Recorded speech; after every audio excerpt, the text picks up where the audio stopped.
welcome to the Bitcoin Business Podcast, where I am your host, Brandon Karpelis, and on behalf of Sovereign.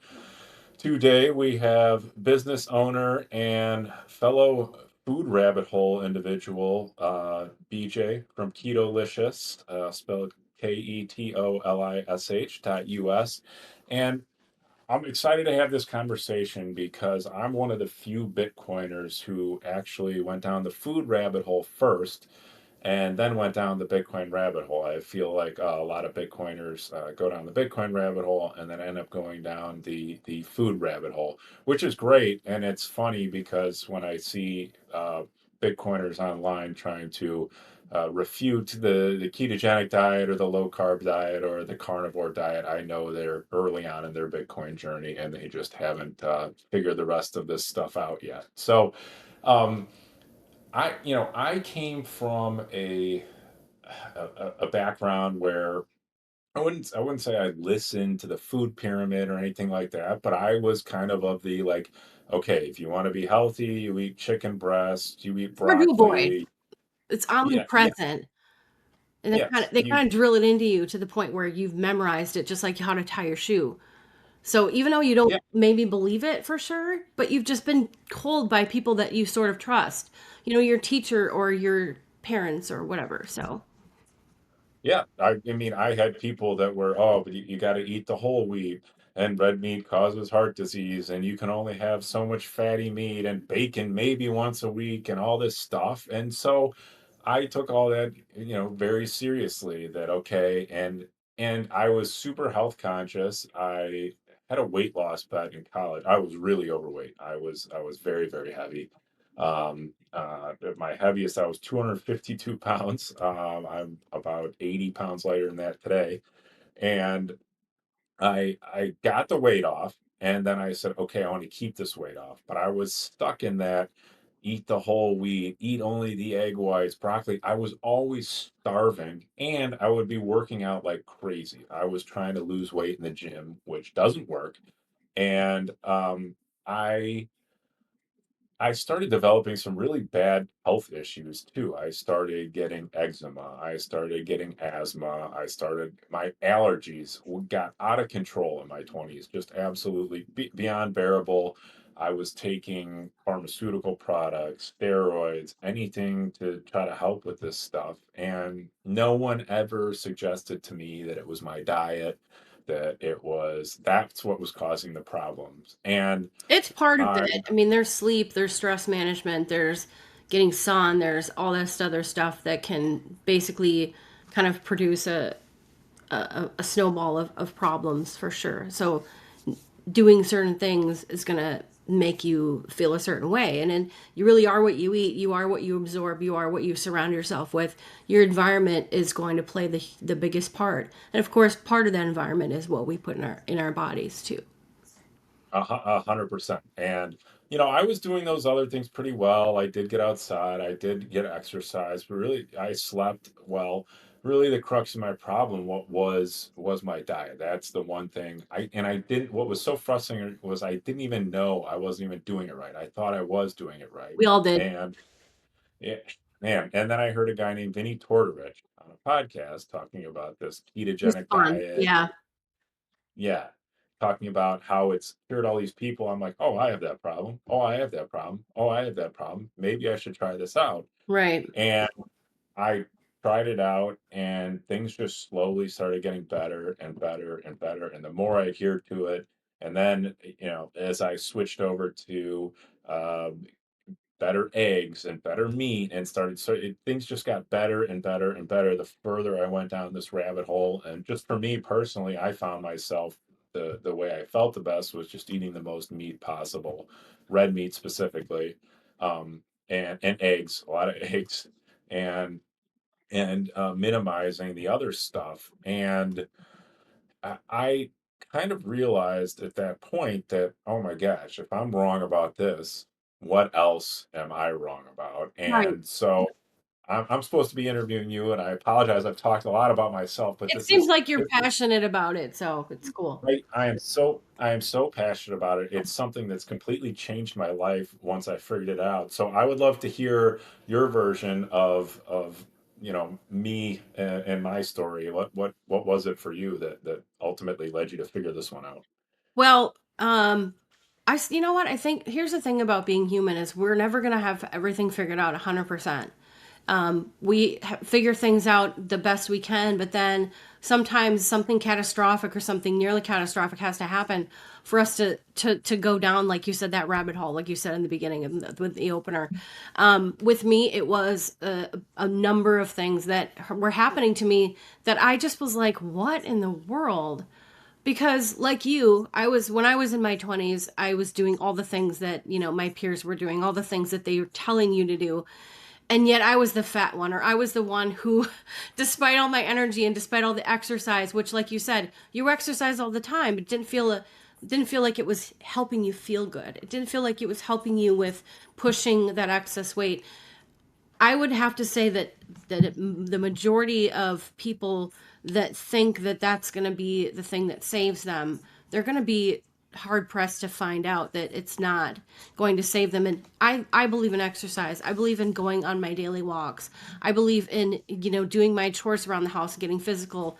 I'm developing my upper body, and my lower body's always been great. Walking is amazing, right? But the thing is that exercise for me has always been something that I enjoy to the point of this has shifted a mood out of me, or this has cleared my brain fog for, having a stressful afternoon and not being able to sort out a certain event or a certain client issue or whatever. The thing that happened to me was I injured myself. This was back in the early 2000s. I basically fell down, like I fell down an escalator. Try that on for size. That'll do I something. slipped on an escalator once and I destroyed my foot, so I can only imagine an actual fall. So, Well, I mean, I didn't actually like tumble or anything. I just like kind of knee surfed down the escalator. Do you yeah, remember in like the late 90s, early 2000s, all the young ladies were wearing these big, chunky, clunky black shoes? Like the of huge, course. like the girls on Friends. I had a pair of chunky Yeah. black shoes. Big mistake. I was on my way home. I had been at a seminar most of the afternoon for web tech, which is my main job. And had a wonderful afternoon, and I was just doing my thing and going down an escalator I'd gone down a million times before, and I was just kind of in a hurry a little bit, and was kind of having to move to the side a little because sometimes people walk up and down the escalator. And I do that a lot. I'm super impatient. I'm type A. Get out of my way. I know what I'm doing. You don't know what you're doing. And so I was kind of deciding, oh, I should probably get moving too. So I start going down the escalator. And that's when I basically caught the front of my foot and went knee surfing. I went down, I think, three or four of those things. And those things have claws on them, if you don't know. Oh yeah. And I basically tore the front of both of my shins open through a pair of pants. The pants were fine because, of course, they're like polyester knit. We all wore polyester knit everything back in the day with the clunky shoes, the girls, with the leggings and the big sweaters and the weird, the 90s fashion was weird. Early 2000s fashion was weird. It was very weird. It was weird. It's still kind of weird fashion in the majority. But so I almost like, I recovered. Nobody even noticed. The place was starting to become empty. At least once I landed on the floor of, started walking on the ground floor with everyone else. And I get in the bus and I'm still kind of wincing a little bit, but I'm trying to just get through it and just get home and try to I get home and yes, my both my legs had the skin broken, most of the skin broken. The other leg kind of had like one line through where there was a little blood, but the rest of it was just clear, like sort of a graze. Like you ever claw your skin and you can kind of see what you've just done, but there's no blood.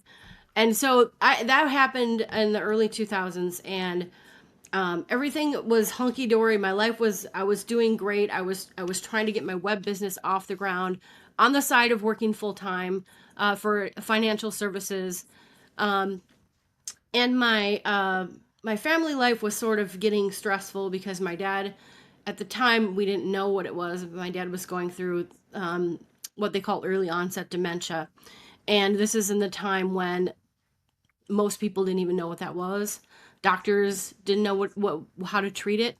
The kind that he had was called Pick's disease. You can Google it or whatever you want to use for a search engine. It was a very stressful time for my parents, for me, for my mother. I became sort of the person to call and talk to as though I was a therapist. And you don't do that with children, even if they're adults. It's really hard to go through. So, just going through all that on the side of trying to build my business, on the side of working with financial services in a department that would always have this sort of thing they would hold over you. Oh, you know, you can be replaced with this whole department can be replaced with computer software. We were in the it was the buyers it was the purchasing department, and so we had to do expedite things and doing purchase orders, dealing with vendors, all this stuff. And it's a huge company in the Midwest. It's called Securian. It used to be called Minnesota Mutual, and now they're just all over the place. And long story short, I just kind of was like my peers. I would get up in the morning, I would eat oatmeal, I would go to my meetings, I'd have coffee, I'd come out of my meetings, I'd be doing data entry and vendor calls all day long. I'd come home from work, I'd walk, I would get off the bus early and I'd walk to my cute little apartment, which was in this cute little town at the time. And it was such a cute little place. And I would just always want to get off the bus early and just walk around just because everybody had nice yards and then you could say hi to people. And it was just a really nice life at the time.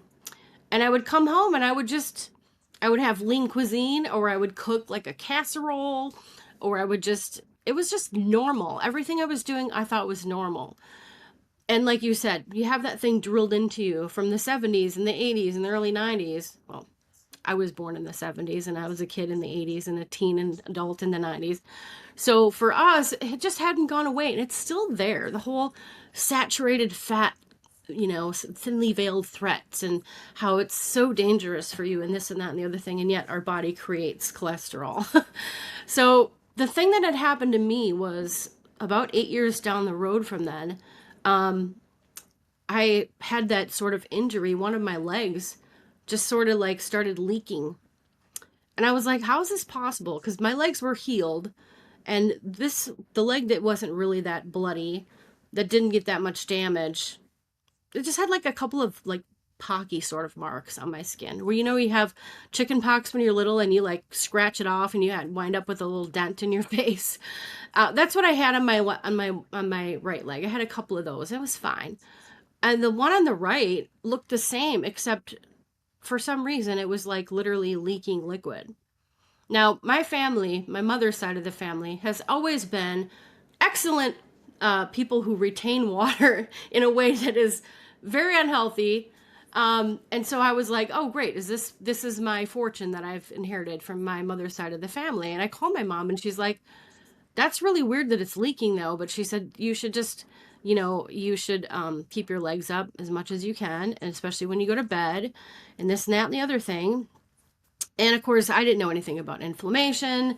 There was very little information on the internet about, you know, there wasn't no health influencers in like 2003, 2004, 2005. I mean, even 2008, there wasn't this large sort of network of social media people or forums or people telling you how to live, or like I discovered this thing. You're kind of left in the dark. And if you go to the doctor or a clinic or just anyone who is part of this sort of establishment of health, they're going to just drill into you the same stuff that you've been hearing all your life. And so it turns out I had been diagnosed with type 2 diabetes. At the time, I was probably also at my heaviest. I was close to 300 pounds at the time. I'm just over 200 right now. And I've kind of been maintaining that for a long time, and I don't know why, but it's just I still struggle with a lot of health problems. And I think it's because from the time I was, a young teen, 11 or 12, until the time I was like near 40, I was eating the wrong way. So I think my body's got a lot more healing yet to do.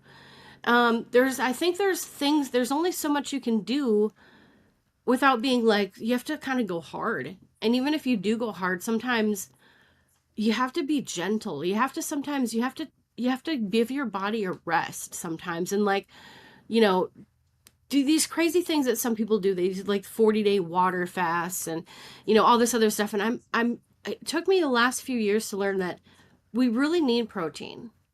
And and there's a lot of, I'd say there's an abundance now of people that sort of focus on trying to get people to understand that the amount of protein is essential. And like you, I've been trying to find it in the best, sources, the best quality, and it's just taken so long because, like I said, I'm not easily influenced, and I'm not, social media. As much as social media has a big part in a lot of our lives, I have always been one of those people that's been questioning, that's been skeptical, that's refused to listen to any popular opinion. Um, but yet here I am. I've ruined myself because of an influence, because of what we've been taught since kindergarten, or whenever they start telling you in school like what you should eat and all this other stuff. And the thing about it is like I said, you sometimes have to have something bad to happen to you in order to sort of wake up and go, "Oh my God, I've got to do something about this." Um, and the reason I found out about the diabetes was because I was getting treated for that leg issue, and they said if it's not healing, because it was, I had some damage on my leg because it got infected. And the reason I let it go was because at the time I was self-employed. I was no longer working for the financial industry and financial services industry, and I was working full time for myself, and I was burning the candle at both ends and eating whatever I thought was healthy. Um, just like all the things that my friends were eating when they came over, we'd have, you know, Pretzels, low fat low pretzels. fat pretzels, and like, oh, we're gonna make sandwiches. We always had whole wheat bread in the house. We didn't use butter or Bread. mayo. We used mustard. We used hummus, stuff like that. And it was like, it was supposed to be good for you. And no amount of that stuff, I mean, choking that stuff down, you had to drink more water. Anyway, so when it came to getting through that, towards the end of my whole bad relationship with medicine, which I still have it there, but I don't. Basically, what happened was my income had increased, and I decided, like an idiot, this is my sort of foray into almost libertarianism at the time. I would say it was around 2015 or so. 2014, 2015 is when I was kind of like, I was nothing. I grew up DFL, very, Minnesota, it's unique to Minnesota. There's no such thing as DFL anywhere else. And as a Midwesterner, you probably know this as a Midwesterner, that in Minnesota we have the Democratic Farmer Labor Party, which is the party that I grew up knowing about because one of my parents was famously a politician in my household, and I'm just going all over the place, but basically you can become easily entangled with the state when you have a loved one who is influential in that area, even if it's just municipal, which she was. She was on the planning commission and the city council for a good portion of my life as a young person. And coming from a party that has this kind of idea that they think they're helping everyone and they have the best interests of everyone at heart with their policies and with their platforms. And sure, okay, but then you have all this stuff that happens. You have the What are the results? who will build the roads, and um basically, so there was this period of time where I was that DFLer. I grew up being very passionately liberal, like to the point of like the bleeding heart nickname that you could give people. There was nothing you could tell me that conservatives were doing well about or doing well at. Um, Everybody, all those people were robber barons, and they didn't care about the poor, and they didn't care about people, and all this other stuff. And then when you start a business, Yeah. you kind of have this like deer in the headlights sort of realization, slow going into it, like, you have to take how much of my money? It's like I have to almost fill out how many forms and get how many permits and how much paperwork. right. And like, what is it, like, almost, is it like 45% income tax bracket for self-employed people or something like that now? I don't even. Yeah. Okay. over a certain amount, I think, yeah, the federal income tax is it's I think the top bracket, yeah, it's like 44%, something insane like that. So then you have this awakening, and you're like, I was wrong all the time. It's the conservatives who got it right. And then you're in that land for a while, and oh my god, the cringe. I don't even want to think about like what I was holding my nose and voting for John McCain. But I really liked Sarah Palin. She had spunk. Yeah, it's So, better than Obama, right? so I well, and you know what? I didn't think Obama was all that bad at the time, but I just knew that if I went back to my old That was ways, the logic I'm saying. Yeah, pardon me? yeah. That's the logic I'm saying. Oh, Yeah, at least it's not the other guy. Yeah. right. And I mean, it wasn't Obama I had the issue with. It was just the party, the ideals that I'd come from, that I'd been Oh, burned by, and that I had realized that these people were all snakes. Well, of course, it takes years to realize they all are, but so in that time, um, I decided, well, you know what, my income's gone up because of my business and all this stuff, and I've got to be honest. I'm an honest person. So when my Minnesota healthcare renewal comes in, which is basically the poor people insurance you can go on, if you don't have money and you want to be treated, you can actually sign up for like ghetto Medicare, whatever you call it. It's free if you make a certain amount of money. And so I filed for that and basically just told them that I'm making more money now. And the next thing you know, I get a packet in the mail saying, great, you got to come onto the new Minnesota healthcare market, which, like you had said, Obamacare. And I was like, okay, I'll just do this. I'll do the right thing. I'm going to be all legit now. And that was a big mistake because my deductible for the kind of care that I needed, which was oral medications for diabetes, blood pressure, statins. I mean, yeah, I was on, let's not even talk about that. I was on statins for 9 years, off and on. Um, my diabetes, the supplies, like the strips and the meter and all that stuff, that was 100% covered. The oral tablets were 100% covered. The insulin, nope, fuck you. You have to pay this, that, and the other thing. So I'm having to pay, I think my first month's prescription bill for everything came to somewhere between $1,300 and $1,400 just for 30 days of my medicines. And that was out of pocket. That was not covered by anybody. Because you have a certain deductible for this plan. And I wasn't rich, but I wasn't qualified for the poor folks insurance anymore. So that was the second wake up call that I had, was that not only was I not eating right, but that they don't care about your medicine. And what can I do to get out of this terrible situation I've placed myself into? And number three, how can I afford this going forward? I don't That's like, it was a large chunk of my monthly income.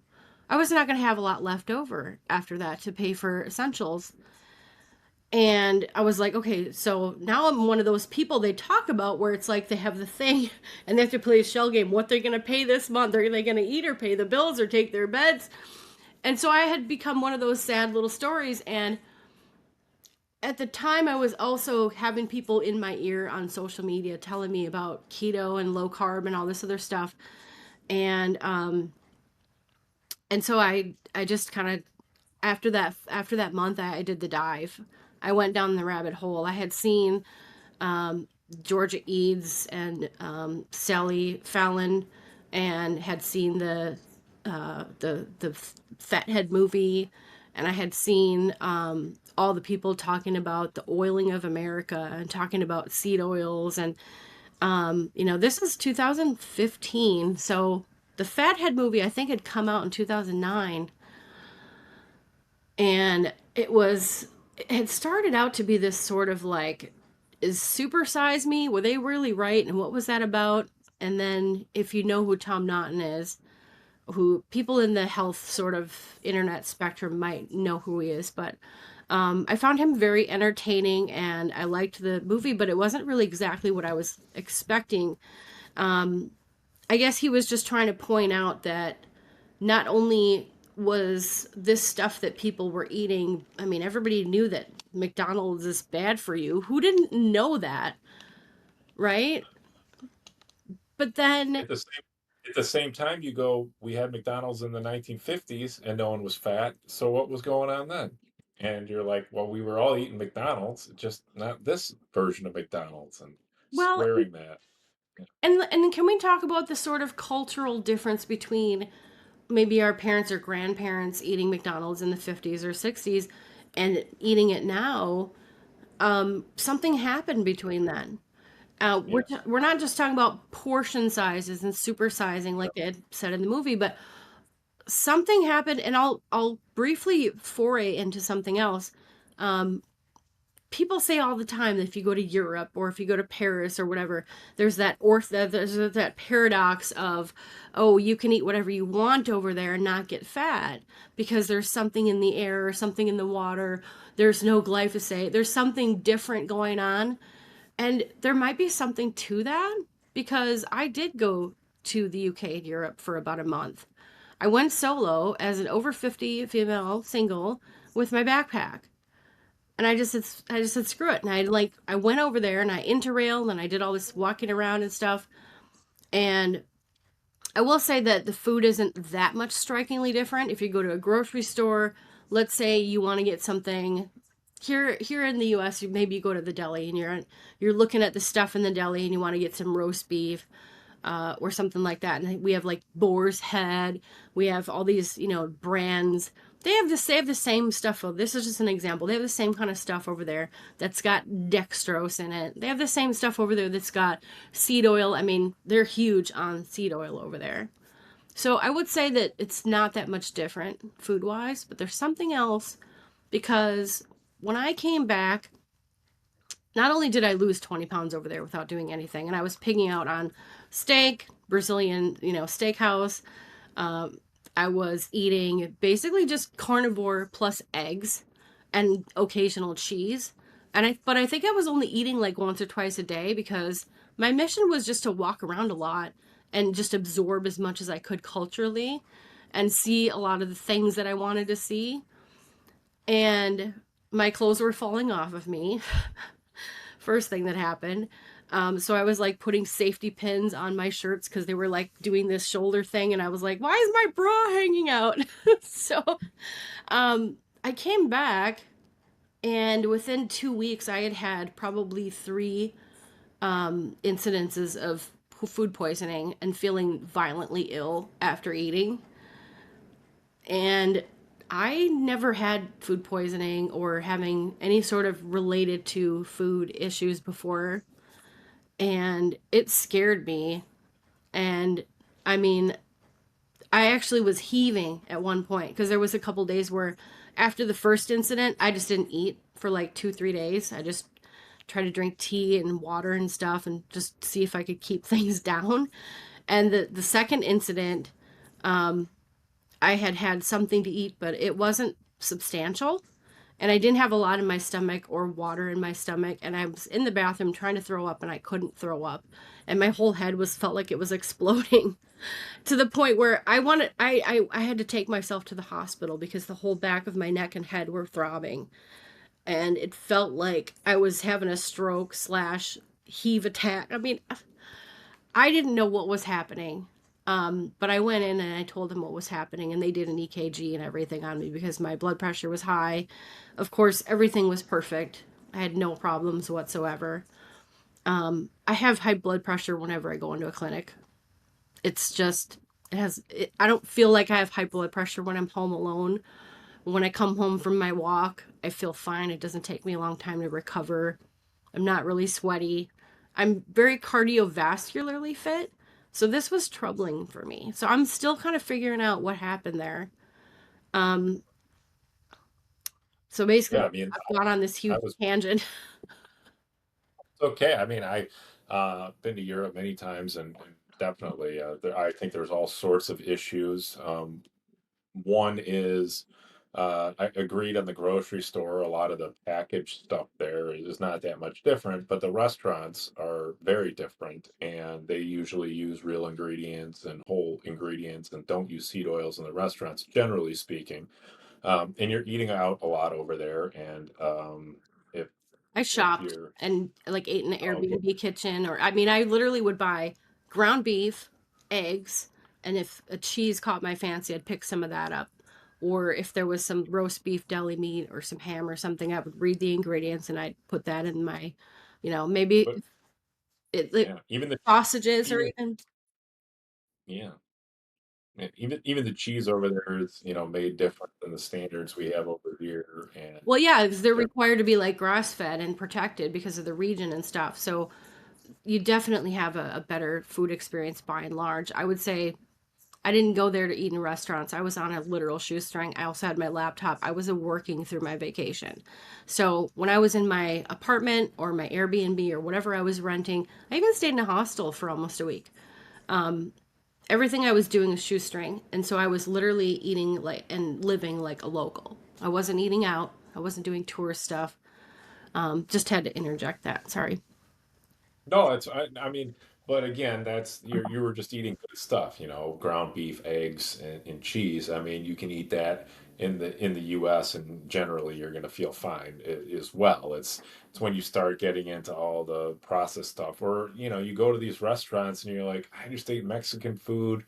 I had the fajitas. I didn't even eat the fajitas. I just had the meat and the veggies, and you're like, I still feel like crap. And it's like, oh, everything was cooked in vegetable oil. Yeah. Everything was coated in MSG and then cooked in veg. Maltodextrin and tapioca starch and wheat Yeah. starch and modified food stuff. Nobody even knows what this stuff is. No, it's all filler and chemicals and to extend the shelf life. And because everything has to be shipped so far, no one eats locally anymore. Everyone wants to save 4 cents on a bag of fajitas instead of getting it from someone they know. And it's a whole perverse incentive. I mean, not to mention, we haven't even really mentioned Bitcoin yet, but not to even mention the We're gonna whole get there. I promise. to mention the whole broken monetary system where they flat out admitted that they were going to subsidize corn production to keep prices of things down in the grocery stores And so corn that is in people everything. I mean, it's in everything. And now it's been so over subsidized that we have such an egregious surplus. We have to find more and more things to jam it into. And so now we can't even just have corn syrup. We have to have high fructose corn syrup. We can't even have just pick your fajitas where it's just flour, good old school fajitas or even bread. It just, was just it flour, was salt, flour, yeast. salt, oil. Right. That's it. Yeah. Baking Well, powder. yeah, now we're jamming corn into everything. We tried to make gasoline out of this. So we had so much of the stuff we tried, the ultimate failed experience. We tried to make gasoline out of it. What an absolute joke. I mean, just how ridiculous the system has gotten. And as everything's centralized, and I will say, as centralized as Europe is, and as overbearing as the state is and the ECB and Europe has all sorts of problems that are much worse than the United Oh States. yeah, and they're like the canary in the coal mine. For things that can happen over there, they will slowly start happening here. It's been proven for decades. So, Yes. But the one thing they did keep kind of decentralized, ironically, and to the countries to regulate over there was their food supply. yeah. And magically, the one thing that they kind of kept decentralized over there, which was oversight over the food supply and Yeah. production, they have an infinitely better, They do. They food. do. When you go to Europe, and I hate saying when you go to Europe because Europe has many different countries. They're all distinct. They all have different Yeah, cultures. So I'm trying to be respectful. When I was traveling through Western Europe and Southern Europe and the UK, um, when they promise organic, when they promise grass fed, when they promise beef that says British beef, when they promise all these things, they are delivering 100%.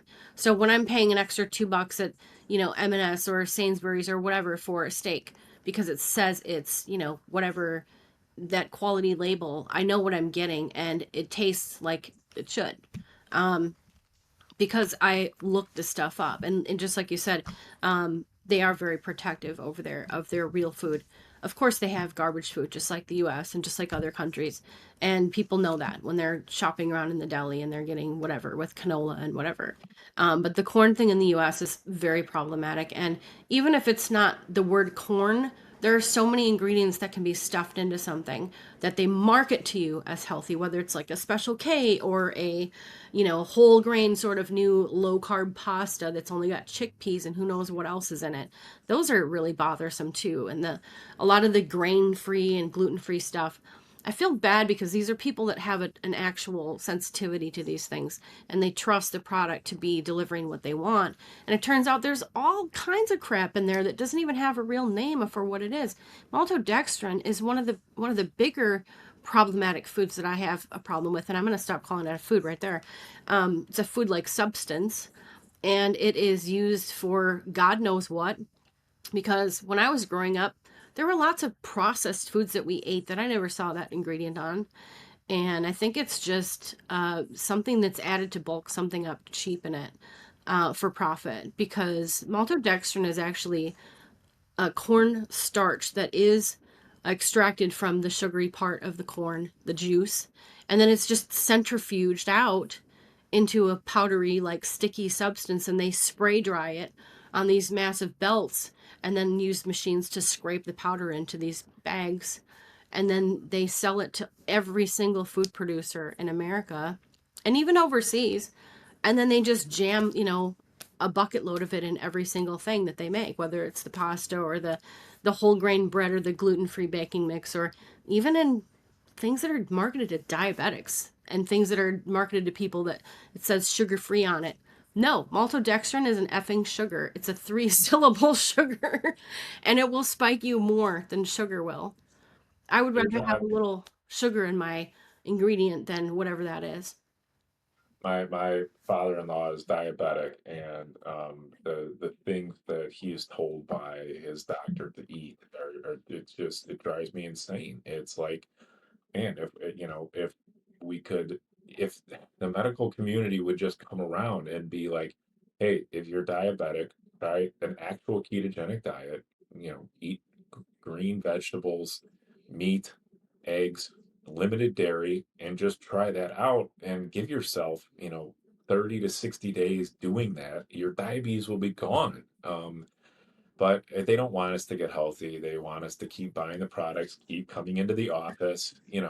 The doctors, they need repeat customers as much as anyone. And I mean, I remember when I went into my allergist for the last time, and I was slowly getting better and better and better every appointment I came in.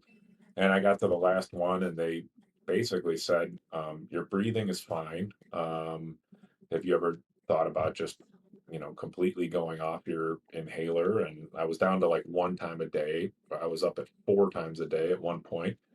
And I just said, yeah, you know what? I'm going to try that. And oh, how did you do this? How did you get so much better? And I just said, well, I just really started eating a ketogenic diet. And they were, oh. I stopped eating the And shit that made me hard to breathe. That's what I did. yeah, and I could see them like frantically, and I asked them. I said, "Have you recommended that to other patients at all? I'm just curious, kind of playing dumb."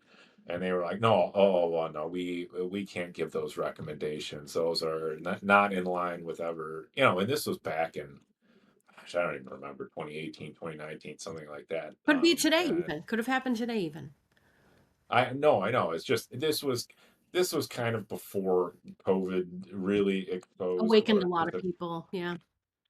broad the medical community was. But I was sitting there living it firsthand, like, oh, you guys can't even tell people to eat a different diet, even though you have a case study of it's worked on. I would at least think it would maybe inspire some curiosity as to should I explore this concept, Yeah. but no, There's they some weren't interested. there's some brave doctors out there who have actually put their jobs on the line and questioned things and exited that system. It is such a broken system, like you said, but it's also the safety of it by saying, "Oh, we haven't fact checked that. I cannot diagnose that. I cannot recommend that or prescribe that." Sorry, because it's so easy to become enmeshed into that administration and the way that the doctors now have the standard of care, I mean, got radically turned upside down with that in 1910ish, I think it was, with that Flexner report. That thing basically was put out by the freaking, what was it, the Carnegies or whatever. Um, Uh, I think it was the Rockefellers, but maybe it might have been the Carnegies. One Potato, of the two. Yeah, potato. I mean, really?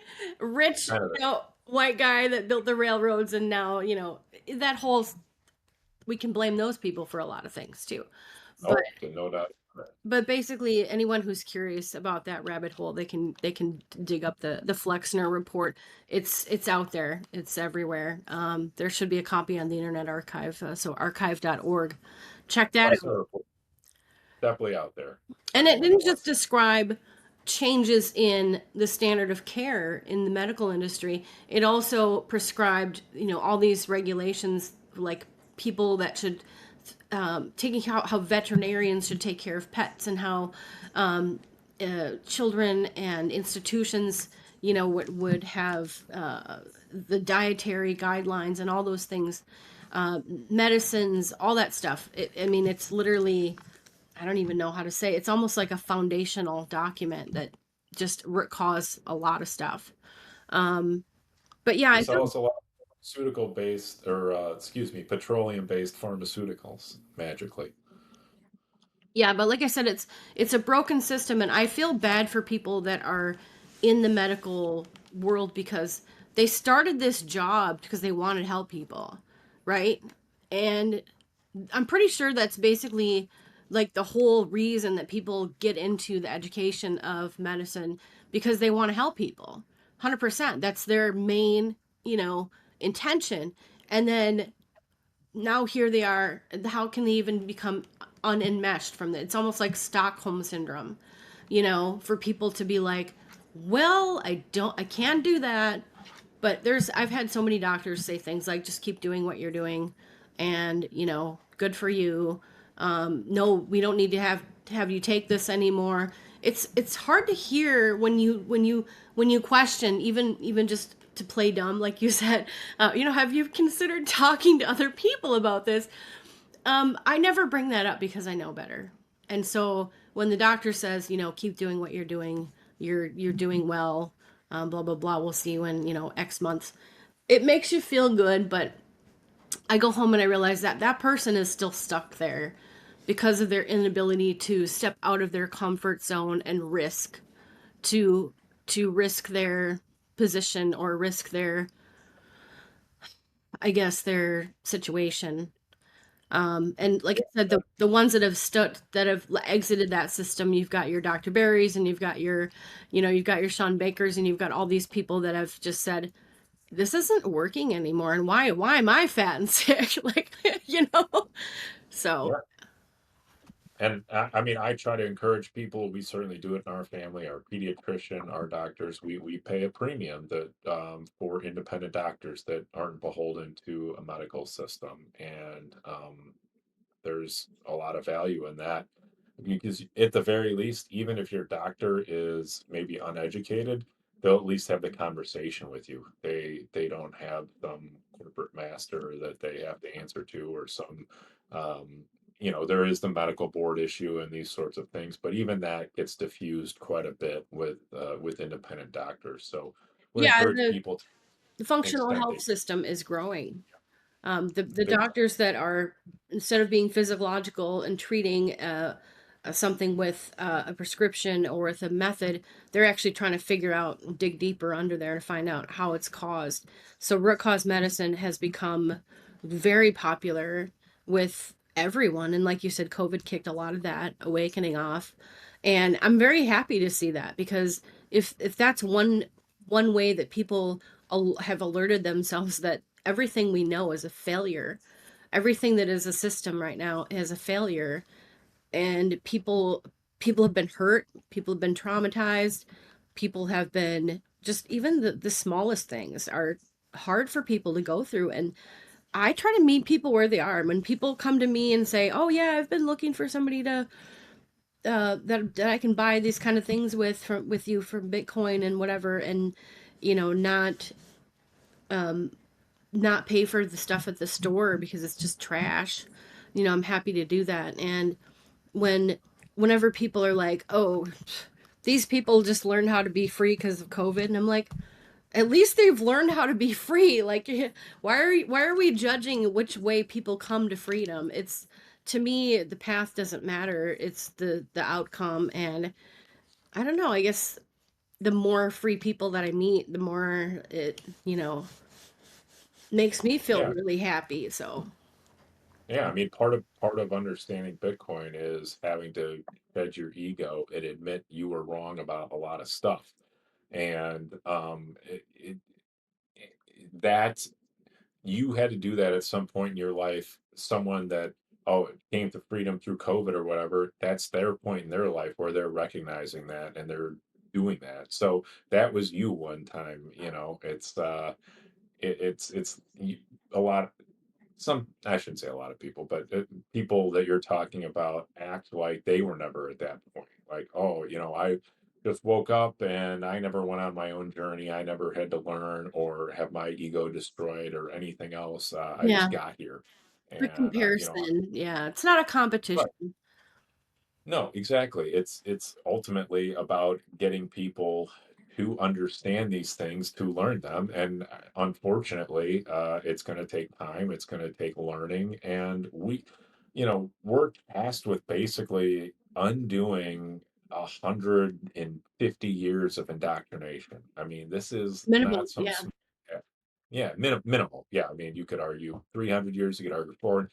What is our even real timeline? That's a whole nother rabbit hole, I don't exactly. So we're undoing a very long process of indoctrination and basically teaching people to be subservient to the state, to be good little worker bees, to be good little slaves, and not defy the narrative. Don't go against the grain. Don't be your own independent thinker. And we have to rewire people's brains, and your brain got rewired, my brain got rewired, and don't cast such aspersions on people who are in their own rewiring process, because that was you at one point, and have some 100%. empathy for this. 100%. And can we talk about the word awaken?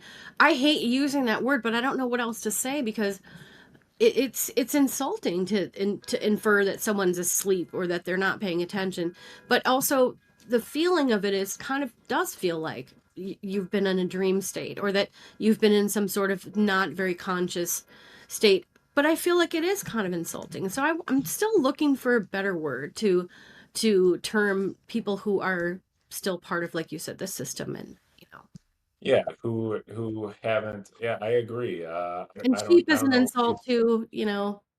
I don't hate Yeah, I the don't know what. players. I hate the game. I never hate the players, you know? Yeah, I don't know what you say, so it's not a pejorative, because I guess at the end of the day, the process of coming to learn these things, you do have to undergo a change. And so if you're describing the sort of antecedent period of making that change, I guess it's almost inherently all a pejorative. But that's kind of what I'm saying, is let's have some empathy for these people and understand that that state is unfortunate, and the people need help, not derision. And Yeah, and like, one thing, this isn't a popular opinion, and I have loads of those, by the way. But whenever someone would be like on Twitter or Facebook or anything like that, or just my friend talking to me, which I haven't used a lot of those places since I've joined Nostr, but things like, oh, making fun of someone in a car with a mask on, they're probably doing DoorDash or something, and they don't want to get in trouble.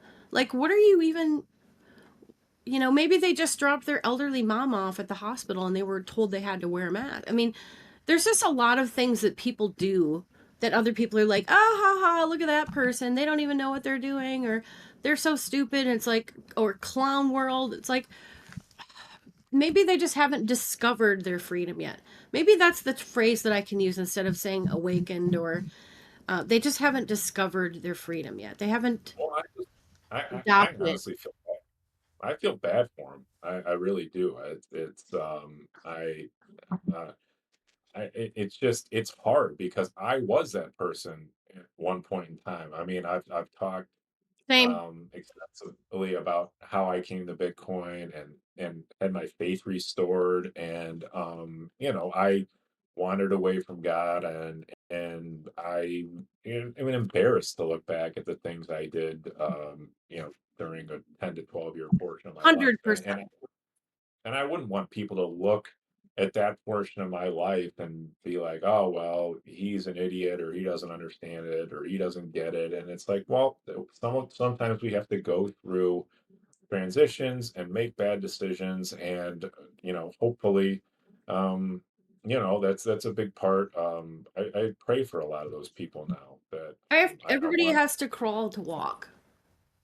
yeah, and I that's for me, the food thing. It's people make fun of me, and I used to get angry. I used to just be like, "Gosh, guys, come on!" Like, I lost 30 pounds doing this. I'm in the best shape of my life.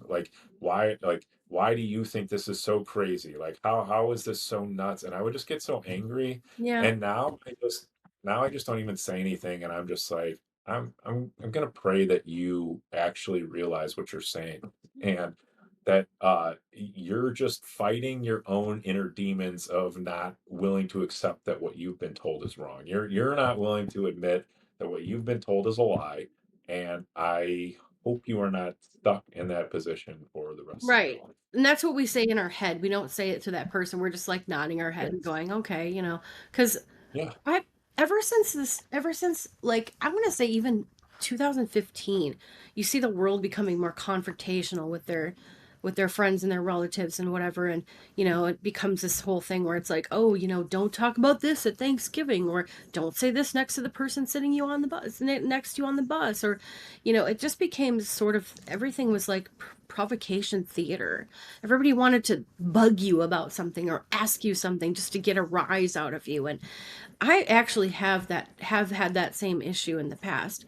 But instead of getting mad, I would just rattle on about all the benefits and how I would encourage other people to look into it and then let me know if you have questions. And it didn't take me long to just become this sort of evangelist. In fact, my Twitter before I came to Nostr, my Twitter was Carnivangelist, and then when in the summer I'm kind of ketovore because I like a salad once in a while. I mean, it's not the end of I the do world to have on some. occasion. Yeah, I mean, have some.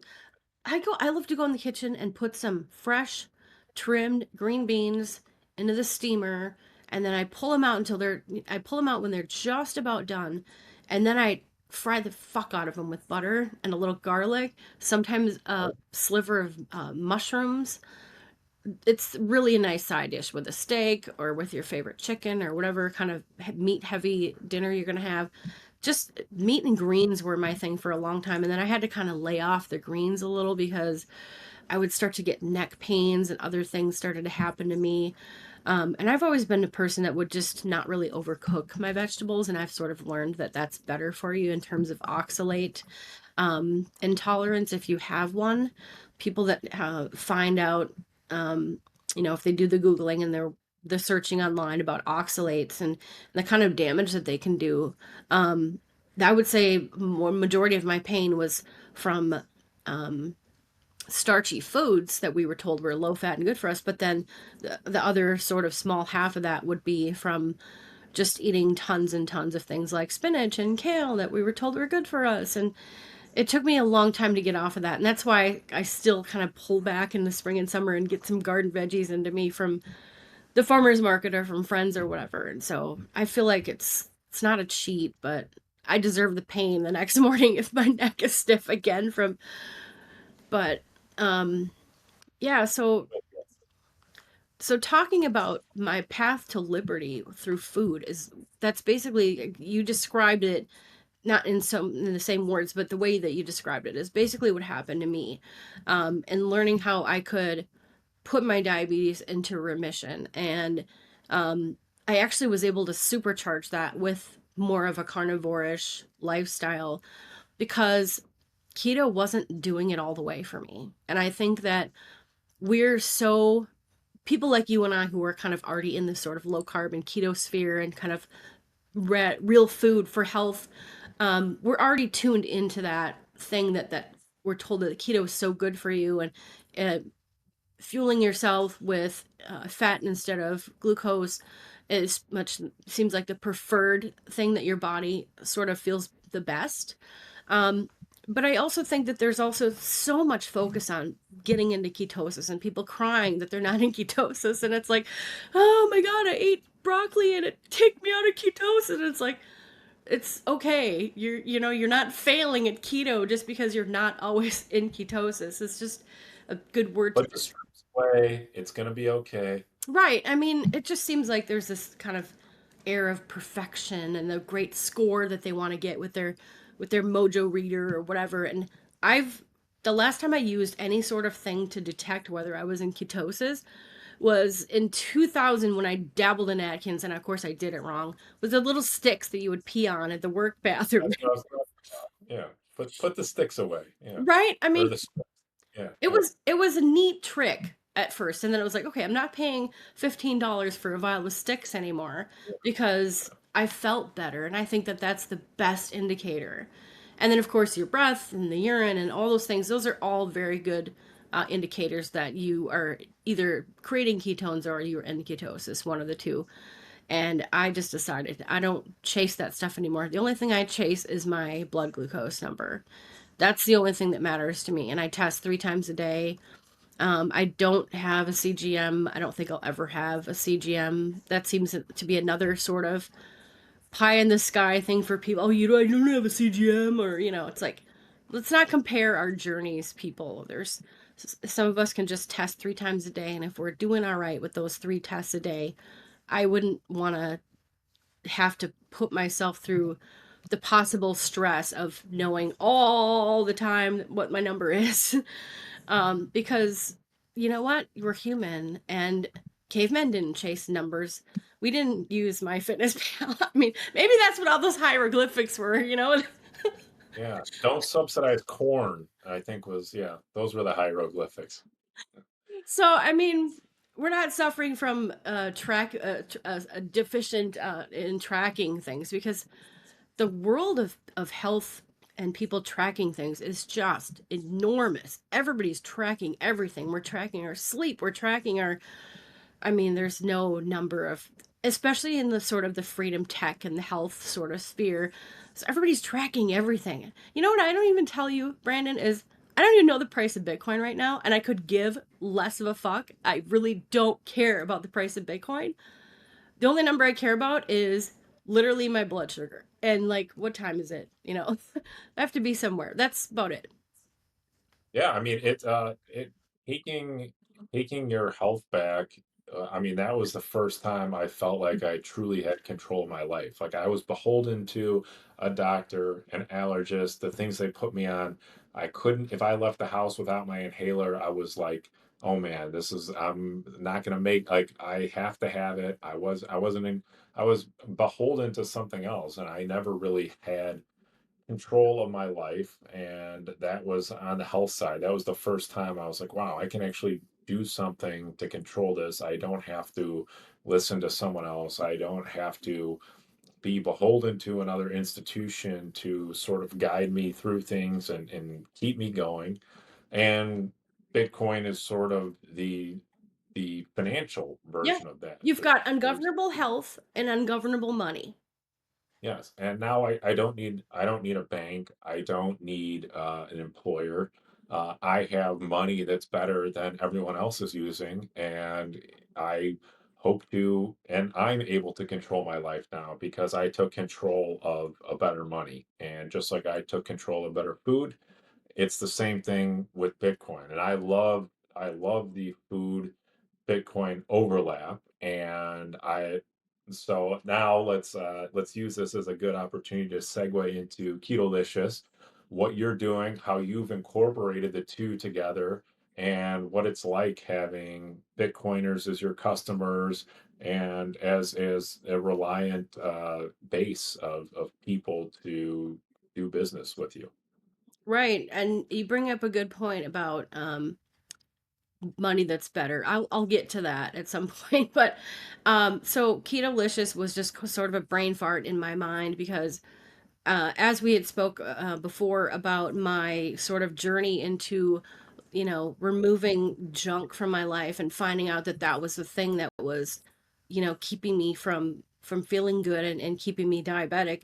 Um, that was when I like I said, I was sort of an evangelist. I wanted everybody to eat like this. I wanted to tell the world, and you'd think I was giving the Sermon on the Mount, the way that I was so intensely wanting to share this. It felt like it was a gift, and a lot of the stuff that I would research, a lot of the people that I would listen to talk and do presentations and podcasts, and it sort of dawned on me that this is kind of the way that maybe our ancestors kind of always ate. And and then I sort of did some research to find out that that's kind of what people did eat like back in the day before they had the, all these problems. That there are so many things that we can eat that will make you feel so much better that you didn't even realize, like, that you were feeling bad. You have this sort of feeling that takes you out of wherever you just were, and you're like, why do I, this is odd, this is strange, I feel amazing, but I kind of felt okay before, but why do I feel so great now? Because before, even with my diabetes and even with the little aches and pains I might have had from sort of my post oxalate haze and realizing the hindsight of 2020, um, I wanted to do that. So the way that I did it was this website. And the website, Ketolicious, which is just ketolish.us, was through just sharing recipes and kind of just sharing articles about, my sort of um, tips and tricks of like how to deal with people who criticize your diet, how to get your family on board with eating this way, how to um, what things you should eat, not just what you shouldn't eat, but what things are totally okay.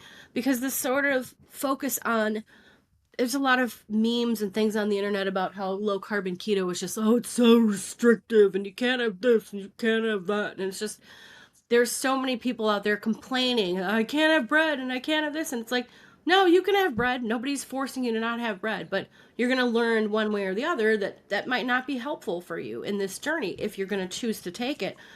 And so I decided to focus more on like what you can do and all the positivity surrounding that, because there's a million things you can still eat when you're keto, and low carb or even carnivore. I mean, the options are not limited. It's just our viewpoint is limited because we think that we're depriving ourselves of this and that and the other thing. And of course, What's one so thing. Go ahead.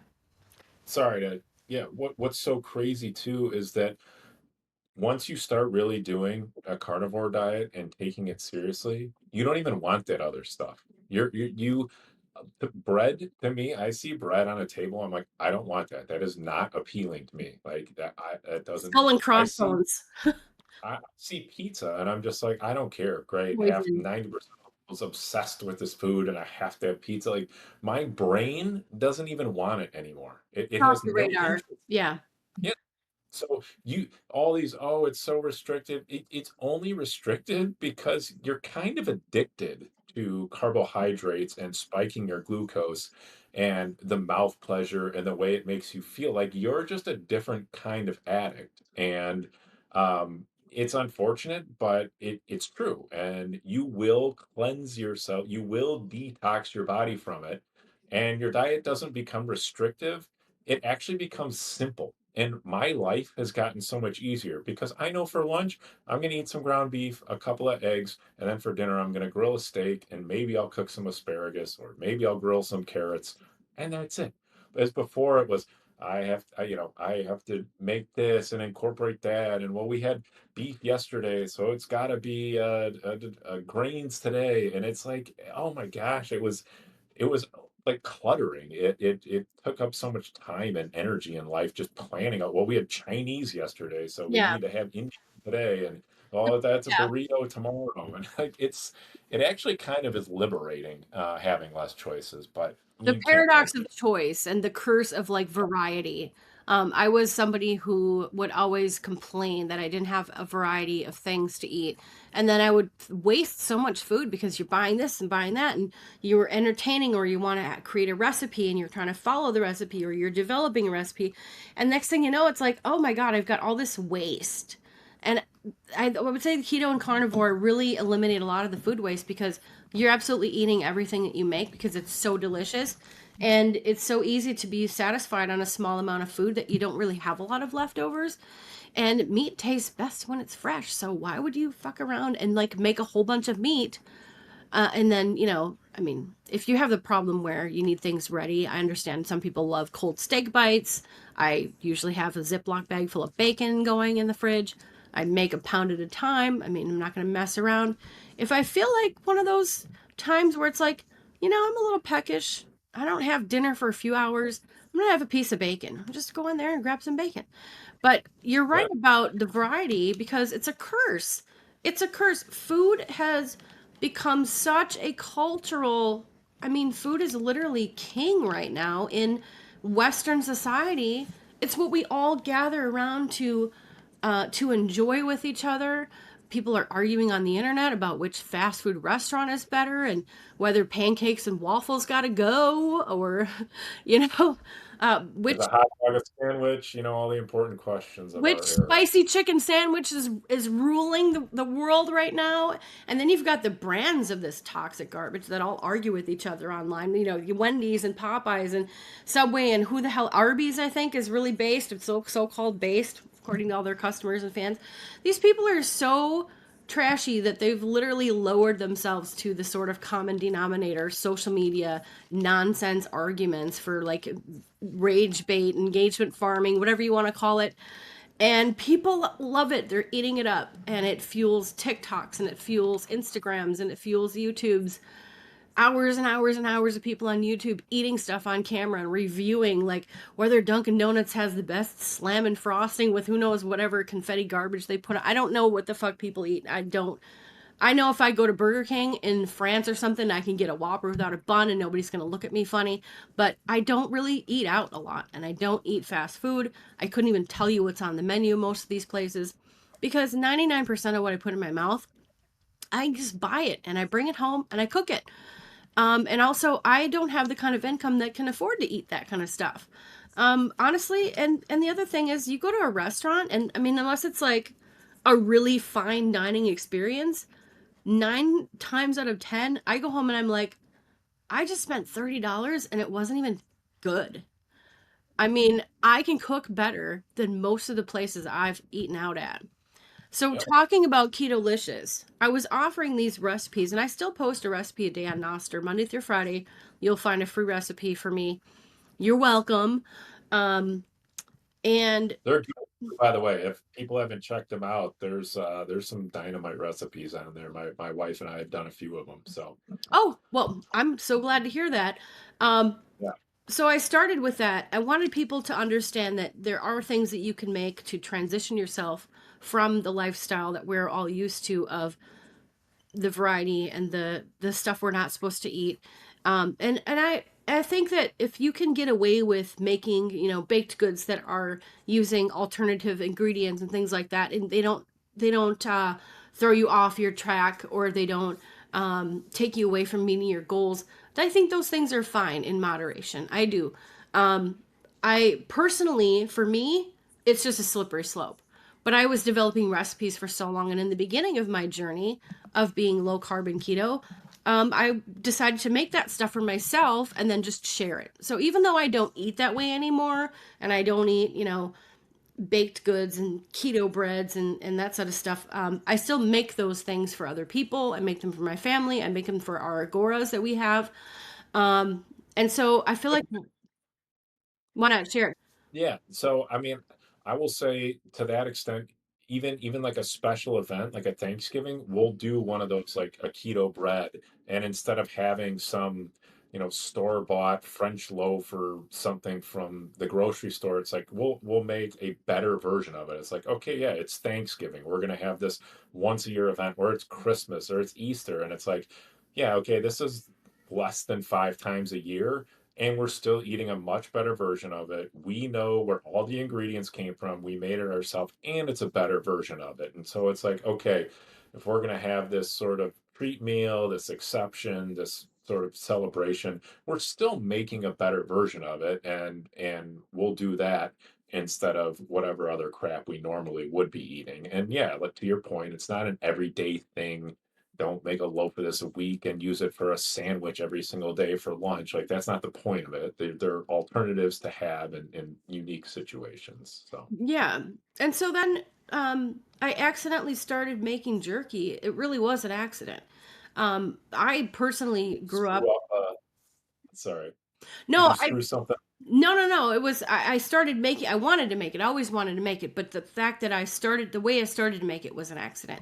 I always liked jerky. I was one of those weird kids that liked getting jerky. Whenever we were doing road trips or something, I would want to go into the weird country gas station and see what kind of. Some of these places just go nuts. They'd be like Bob's, gas and groceries or something, or Stop and Go or Quick Trip, and then be like little jugs on the counter next to the gum and whatever. I'm talking about 80s. You got these sticks. They'd have the venison stick and the elk stick and the jalapeno stick and all these things, and it would look like Susie and Jeff made it or something, and they're a company down the road, and they put these little stickers on. I mean, it's so like homegrown and sort of homey, and I was really into that. I always wanted to do something like that. And the stuff in the store, like your Jack Links and your, I don't even know what other brands there are. I stopped paying attention. There's like a cup, at least 3/4 to a cup of brown sugar or some sort of sweetener like regular sugar or corn syrup or something, just in one package of jerky. And I'm talking the kind that you take hiking or on a road trip or wherever, and you eat the whole thing because it's like 2 ounces of meat.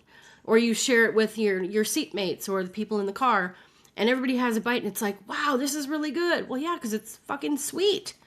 And even Yeah. if it's not a sweet flavor like a teriyaki or maybe a barbecue, even if it's not a sweet flavor, if it's just traditional or black pepper, there's still as much sugar in this stuff because sugar is a preservative.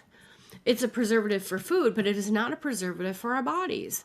It actually has the opposite effect. It causes damage. And but the thing is there's so much of it, and if you enjoy jerky to the degree that I do, which is I'll have a package once every couple of days or so.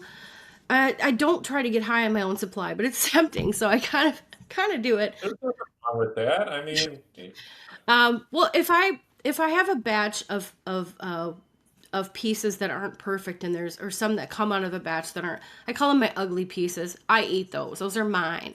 That's like the chef's privilege. But so the way that I accidentally made jerky or accidentally decided I was going to make jerky was I had, for some reason, I had a package of ground beef that was like 95 or 96% lean. And I was like, really? How did this get in my house? I mean, who wants a burger? That's what? No, I mean, no, 85 is like the max I'm going to go with a beef product. agreed.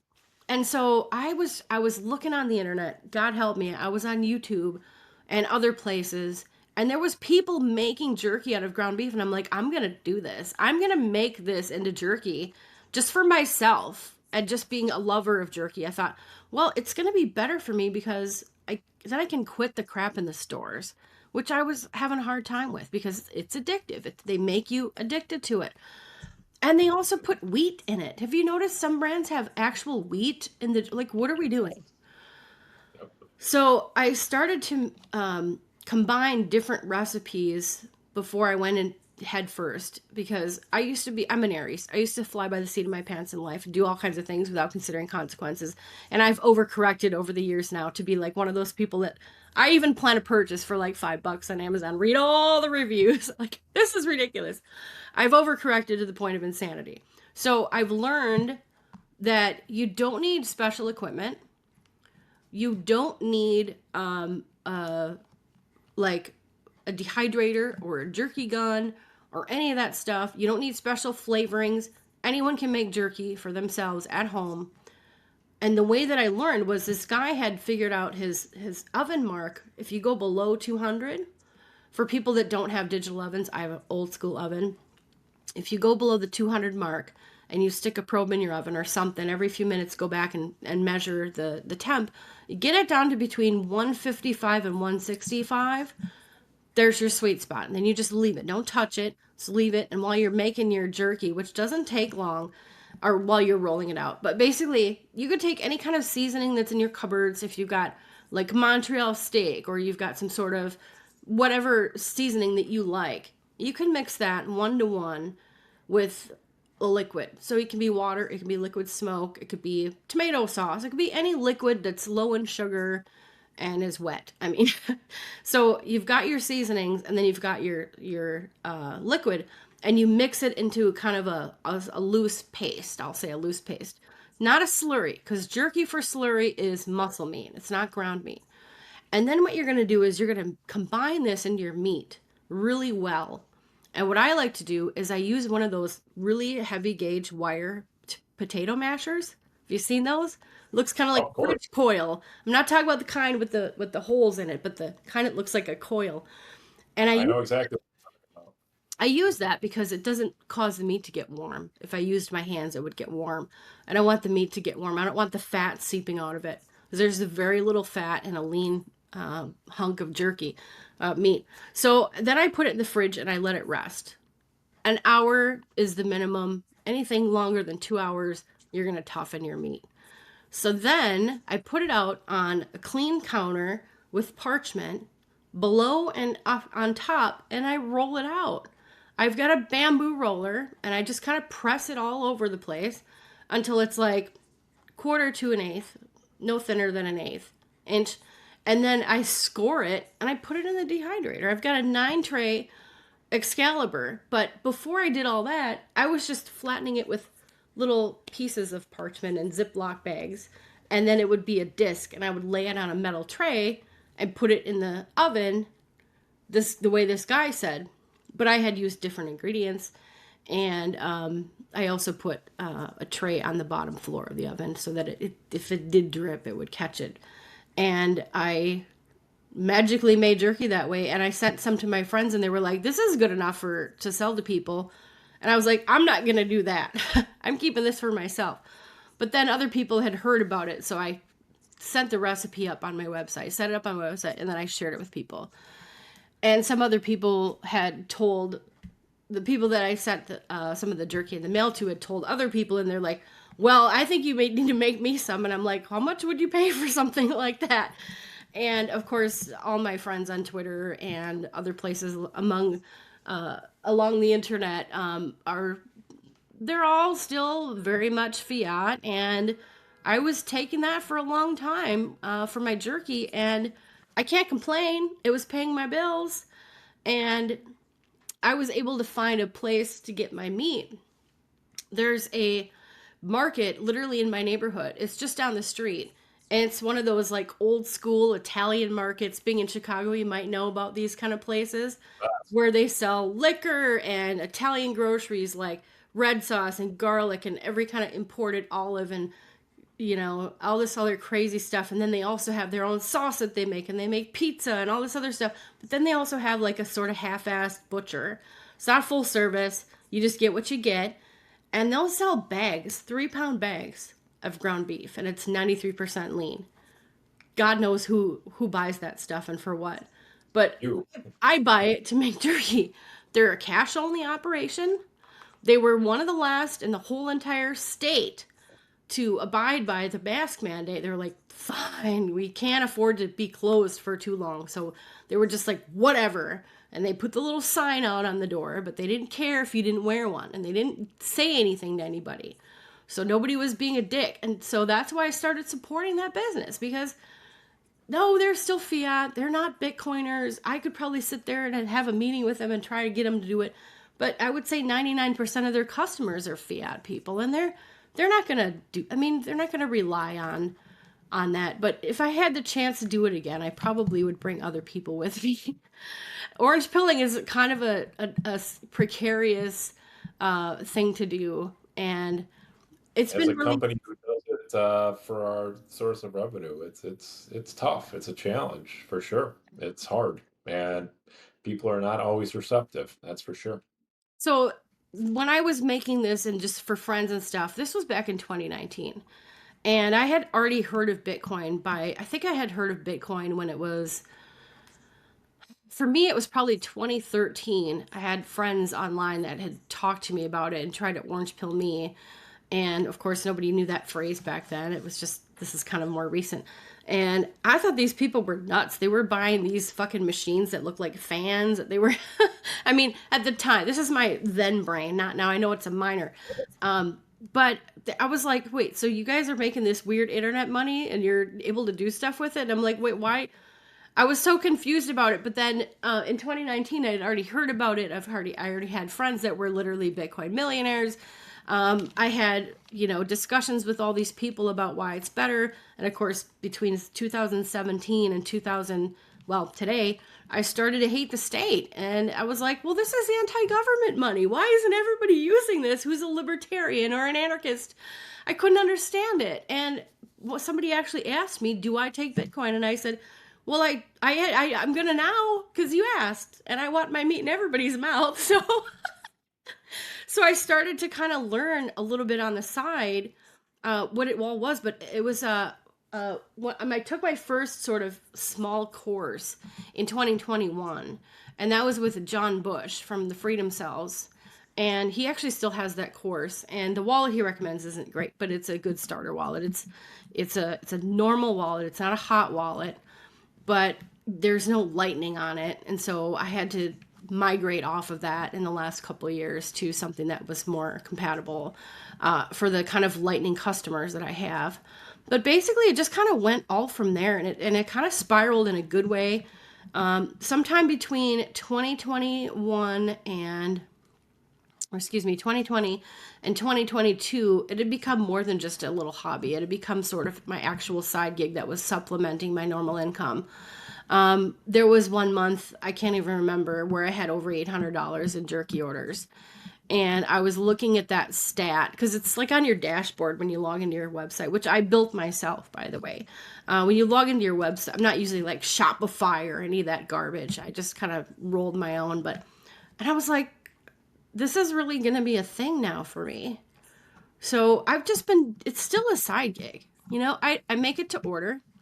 Um, Unless I have leftovers from a market or something where I have to make a whole bunch to sell in person, then if you order jerky, I go make it.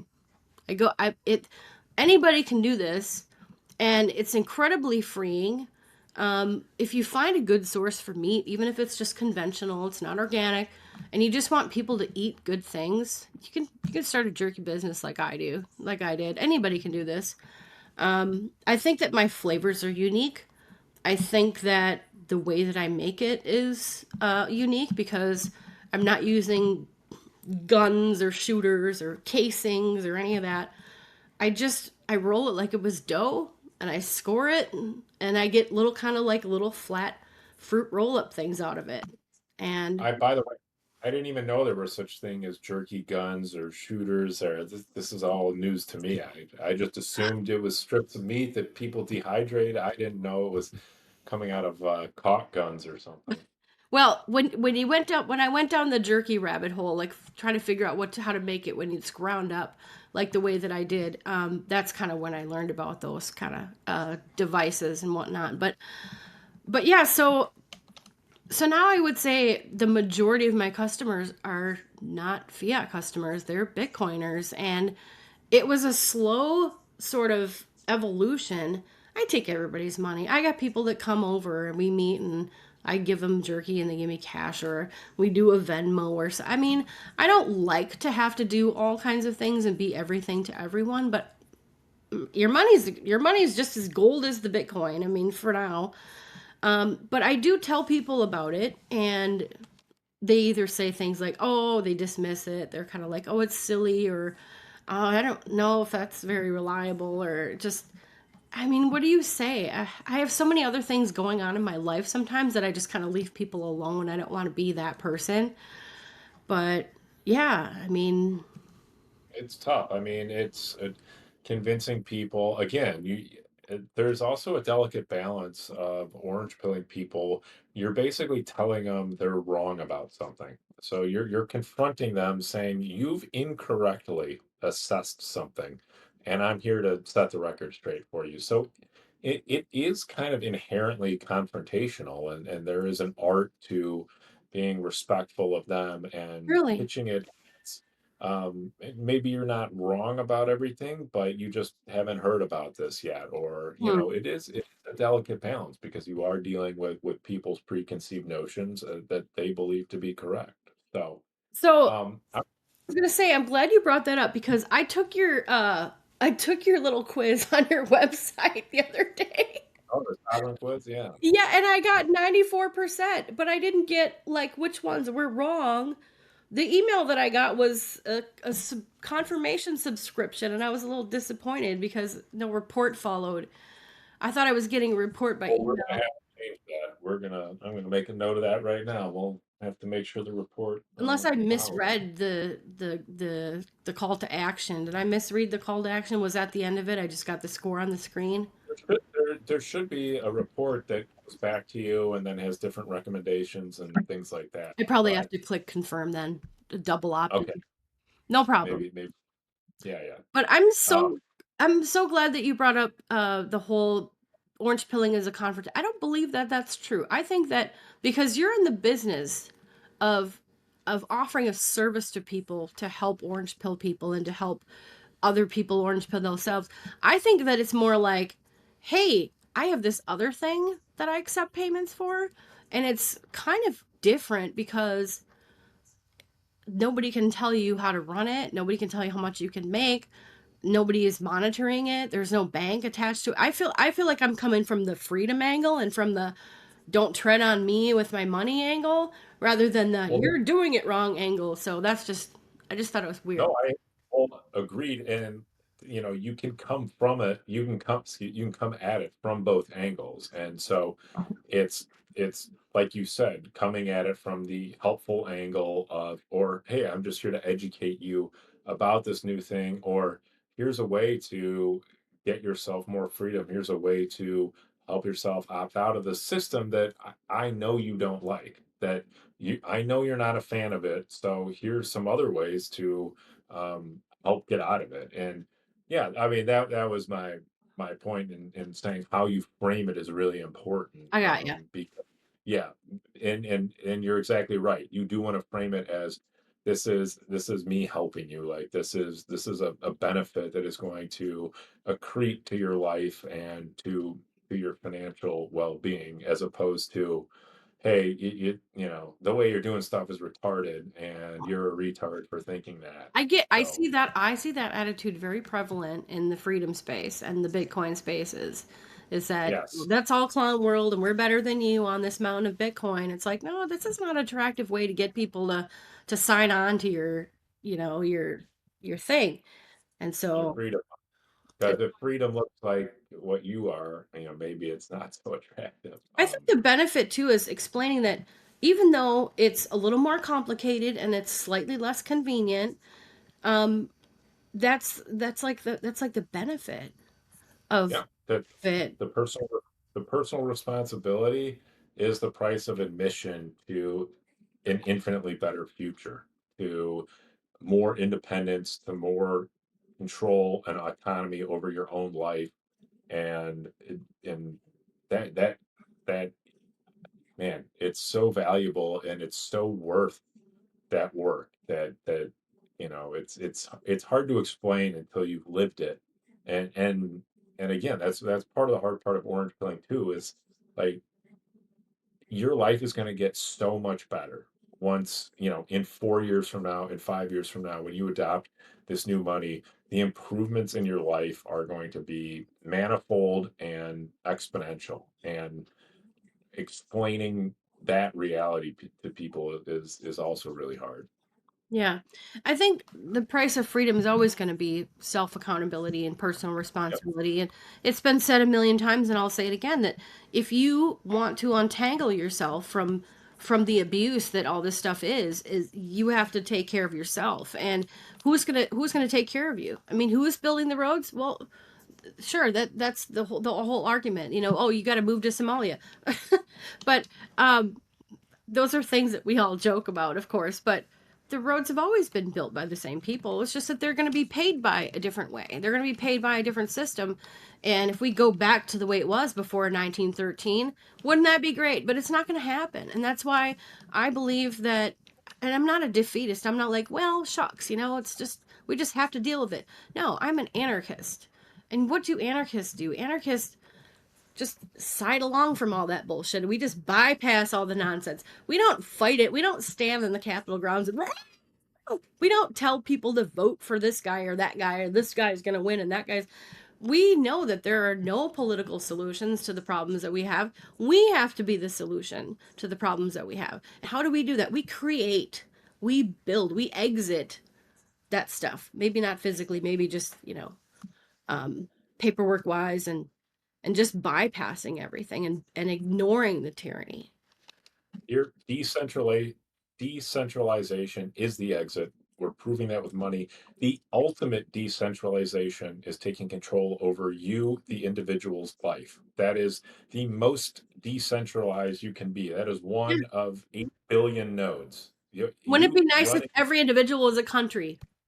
yes, you running your own personal node. That is the ultimate decentralization. So, um, I think that's a good note to go out on. I know you said you didn't want to go too long here, and so I want to be respectful No, of I your just said time. I was trying to control my mouth because I could talk for hours about these things about You freedom and you and me both. And so, why don't you? I know we talked about it, but why don't you let people know on Nostr and the website where they could find you? Obviously, you can pay in Bitcoin, and Bitcoiners are the best customers because they're loyal. And when you make a quality product, Bitcoiners want to buy that because it takes a quality product to get people to part with their stats, and that's what you're doing. I mean, if you listen to the process on here, I talked to Oshi earlier today. I talked to Soap Miner last week, and I talked to Ben Justman and Jason Rick of Rick Branches, and all these guys. It's so cool to hear the process because you can hear how much time the proof of work is actually in the product, and that's the only way you're going to get Bitcoiners to part with your sats. So why don't you tell Bitcoiners where they can part with their sats and get some delicious beef jerky and find some great recipes as well. you can just buy my jerky with sats. That was a meme that I put out a long time ago. But thank you so much for the opportunity to, I guess, pit myself, but also just to get to know you as another fellow Bitcoiner, fellow freedom person. Um, you can find my jerky and my recipes at Ketolicious. It's KETOLISH.US. So Ketolicious. And if it's easier for you to remember, you don't care about keto recipes, you could just go to mailboxmeat.com. It'll take you right to the jerky section of my website. I do offer a 10% discount to anybody who pays with Bitcoin and uses the code Fix the Money at checkout. And I look forward to putting my meat in your mouth. And Brandon, I should have sent you some, but we didn't have a lot of time between the time now, and would have been cool for you No, to tell me what you thought about it. But no, that's okay. It's on me. You know what? I need to order it. I need to be the change I want to see. I need to pay in Bitcoin, and I need to get this circular economy going, especially for things I care about, like jerky and delicious meat. So yeah, all that's you gotta on me. do is Yeah, choose Bitcoin at checkout, and I will yeah. personally email the person a invoice with a code that they can scan or a address they can copy. And the option is also there for on chain if there's people that are old school and they would rather have the typical block go through. That's cool too. I have no problem with that, and I hope that you find me on Nostr. If you'd like to find me on Nostr, you can find me at Beejay, Beejay, and look forward to connecting with anybody who is interested in that kind of thing. And lots of cat gifts. Yes, yeah, and plenty of great recipes and food pics, and so everyone should just come on over to Nostr. Anyways, as always, I'm Plebe Anon on Nostr. This is the Bitcoin Business Podcast hosted by Sovereign and BJ. Thank you so much for your time today, and look forward to sampling the jerky. Thank you so much.